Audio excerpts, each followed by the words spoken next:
कल्पना कीजिए आप एक घने जंगल में हैं जहाँ चारों ओर अंधेरा है, आपको रास्ता नहीं पता।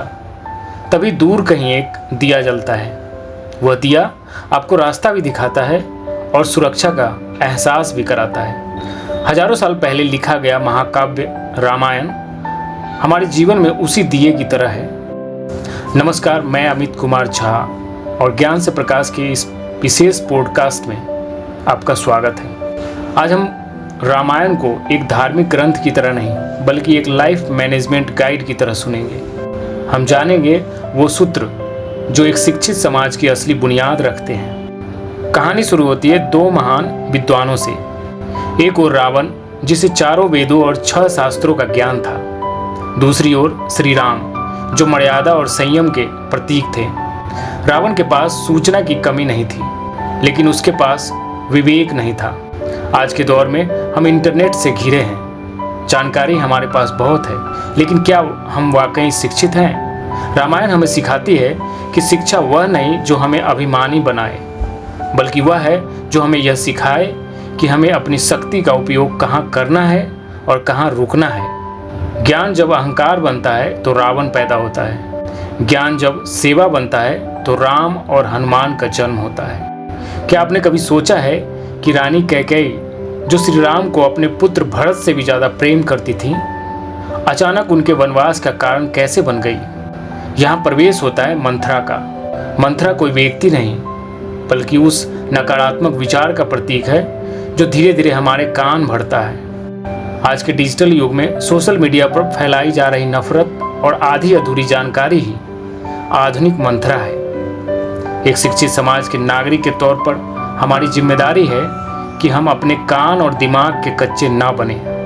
अपनी संगति और अपने इंफॉर्मेशन सोर्स को बहुत ध्यान से चुनें, क्योंकि एक गलत विचार पूरे साम्राज्य को उजाड़ सकता है। एक दृश्य याद कीजिए, आसमान में एक बूढ़ा पक्षी जटायु दुनिया के सबसे शक्तिशाली योद्धा रावण से टकरा रहा है। जटायु जानते थे कि वे हार जाएंगे, उनकी मृत्यु निश्चित है, फिर भी वे लड़े। क्यों? क्योंकि जटायु हमें सिखाते हैं कि जीतना ही सब कुछ नहीं होता। जब आपके सामने किसी निर्दोष का अपमान हो रहा हो तो चुप रहना सबसे बड़ा पाप है। आज का शिक्षित समाज अक्सर चुप रहना चुनता है, क्योंकि वह रिजल्ट देखता है। लेकिन रामायण कहती है, संघर्ष कीजिए, आवाज उठाइए, भले ही आप हार जाएं। इतिहास योद्धाओं को याद रखता है, तमाशबीनों को नहीं। जब राम सेतु बन रहा था तो वानर विशाल पत्थरों को समुद्र में डाल रहे थे। उसी भीड़ में एक नन्ही गिलहरी भी थी, जो रेत में लौटती और उस रेत को पत्थरों के बीच डाल देती। वानरों ने उसका मजाक उड़ाया, लेकिन श्री राम ने उसे सहलाया। दोस्तों, ज्ञान से प्रकाश का संदेश भी यही है। हम अक्सर सोचते हैं कि मेरे एक के बदलने से क्या होगा, लेकिन बदलाव की नींव वही गिलहरी का छोटा सा प्रयास होता है। यदि आप आज एक व्यक्ति को साक्षर बनाते हैं या एक बच्चे को सही संस्कार देते हैं, तो आप भी उस शिक्षित समाज के सेतु का निर्माण कर रहे हैं। कोई भी योगदान छोटा नहीं होता, बस उसकी दिशा सही होनी चाहिए। रामायण एक यात्रा है, अज्ञान से ज्ञान की ओर, अधर्म से धर्म की ओर। एक शिक्षित समाज वही है जहाँ श्री राम का धैर्य हो, हनुमान की सेवा भावना हो, भरत का त्याग हो और सबरी जैसा अटूट विश्वास हो।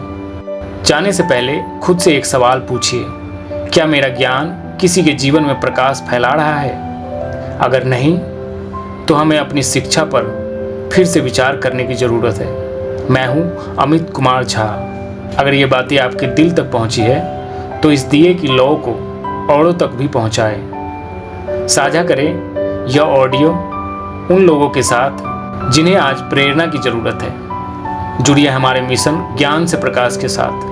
याद रखिए, शिक्षित होना एक डिग्री नहीं, एक आचरण है। जय श्री राम।